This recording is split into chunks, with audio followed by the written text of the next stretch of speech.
Hello and welcome to Complete Views, where today we're doing something a little special. So yeah, Outright Games Week has come and gone, and, well, here's the fruit of our labor. Well, I do want to do one more thing, though. That, of course, being a top 10 list. Along with, putting all of the Outright Games together and all that. This list will be from how good the games are to how bad they are. So number 10 will be really good, number 1 will be shit-ass fuck. Just how I made the marathon in the first place. Basically, this is my FNAF pizzeria simulator where I'm grabbing everyone, putting them in one place, and torching it to the ground. So yeah, that's basically it. Roll the footage. Hello and welcome to Complete Views, where I review my completed games. Today we're talking about Pirates of the Enchiridion. Okay, some of you might or may not actually be surprised about this. This game was made by Outright Games. Yeah, the My Friend Peppa Pig people. I don't know how or why, but they actually made a game, and it's actually not that bad. At least, comparatively, anyway. Ever since that I got into role-playing games, I've always wanted a turn-based Adventure Time RPG, and for some reason it took until near the end of the series to actually deliver, which is annoying. Another thing that was also kind of annoying was the fact that BMO is, not only one of the most powerful characters, but he starts at level 1, when your other character is, level 5. Why? Overall, guys, honestly, I think I'll just say it. I think the game deserves, a 6 out of 10 or something like that. It's an alright game. Hello, welcome to day 4 of Outright Games Week. Today we're talking about Ryan's Rescue Squad. You know what color me impressed? It's actually a game. Something that someone actually thought about and put effort into. Of course, am I saying the game is good? Oh, hell no. But it actually does have mechanics and stuff that do actually feel like someone decided to design a game.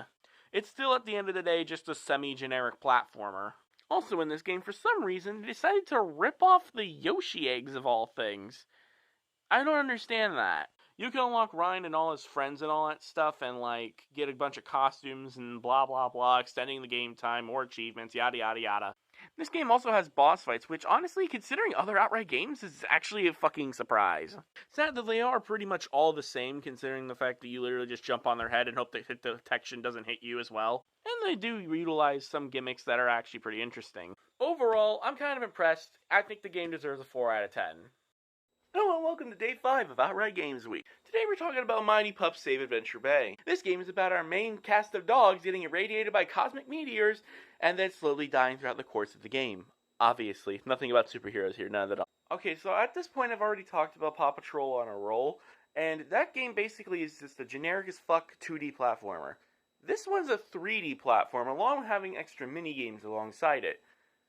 Ironically, this makes the game slightly better. I mean, yeah, if you accidentally miss a collectible, you have to replay the whole fucking level again. And, of course, some of the minigames are real winners, but other than that, Now, one major gripe I had with this was definitely Everest's minigame, because it is so freaking precise and it's just not good.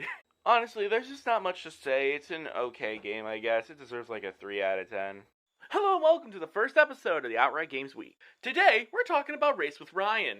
The game that started it all. Started what exactly, I don't know. You're telling me that the racing game starring Ryan's World himself is not a perfect 10 out of 10? Come on, man. Honestly, the biggest annoyance when it comes to this game is mainly just because most of the power-ups, especially if you're in first place, fire in front of you, so basically anything going backwards is a no-go. But, I guess it really doesn't matter, considering the fact you can literally just get invincibility in first place anyway, so who cares. Also, you gotta complete every single cup on every separate difficulty, easy, medium, hard. It is so fucking tedious, especially when they continue to have the same Wild West track in every single goddamn cup. Also, in my video for Race with Ryan, for some reason, I guess my computer isn't compatible even though it's a gaming laptop, what the hell? In short, get your kid Mario Kart. This deserves a 2 out of 10. Hello, welcome to day 2 of Outright Games Week. Today we're talking about Paw Patrol on a roll. Oh yeah, did I forget to mention I need to talk about 4 Paw Patrol games in this marathon? This one was the first Paw Patrol game that they released. I actually do have to give some accolades for this, because it is the most boring platform I think I've ever played in my life. No enemies, 200 collectibles a stage, 5 golden whatever the fucks to go and grab that are the easiest things to get in the entire game. No restart button.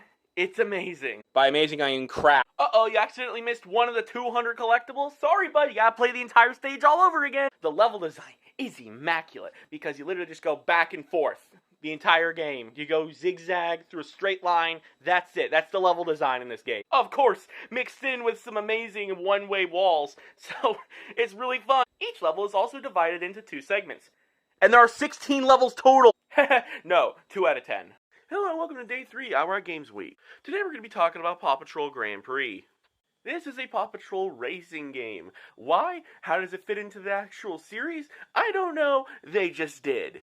This game is kind of like Race with Ryan, where honestly, comparatively to a lot of the other games, it's really not that bad. Heck, it actually has a little bit more than Race with Ryan, considering the fact that it also has character-specific abilities, and, well, that's about it. But, that's still something that Race with Ryan didn't do. However, there is just one very slight problem. So there's 10 racers in this game, and the adventure mode is 17 levels long. Why is the adventure mode 17 levels long? I don't get that. I think you know where I'm going at with this. 170 races in total. What were you thinking? Why would you make an achievement like this for a little kid's game?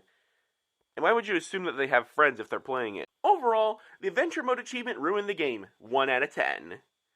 Hello and welcome to Day 6 of Outright Games Week. Today we're talking about the Paw Patrol movie game. Sweet mother of God, how did you fuck this up so bad? This is literally the same game as Mighty Pup Save Adventure Bay, and it's somehow way worse. And the game originally wasn't that amazing anyway, so how the hell did you make it worse? Worse graphics, a character that doesn't really do anything in the game, doesn't even follow the plot of the movie. Also, remember when I complained about Everest and her bull crap? That's every minigame now! This game 100% was just made to be a part of the movie, okay? That's all it was. It was just supposed to be a companion piece of the movie, nothing more, nothing less. The final cutscene of this game is spoiled in the freaking trailer, for God's sakes! It's honestly impressive how much they actually screwed up their own game just to have a tie-in game for the movie. What the hell? 1 out of 10.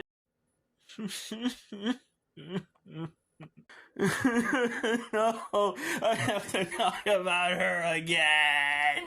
Why do you guys even want me to say that hasn't already been said in the Peppa Pig video I already made?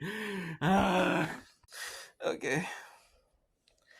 Let's calm down and let's talk about just the story of the game so that there's at least some new content to talk about. This game, you play as a lone drifter child who hangs out at Peppa's place, and you basically just interact with stuff, and that's it. Peppa Pig is very boring. It's very not interesting at all.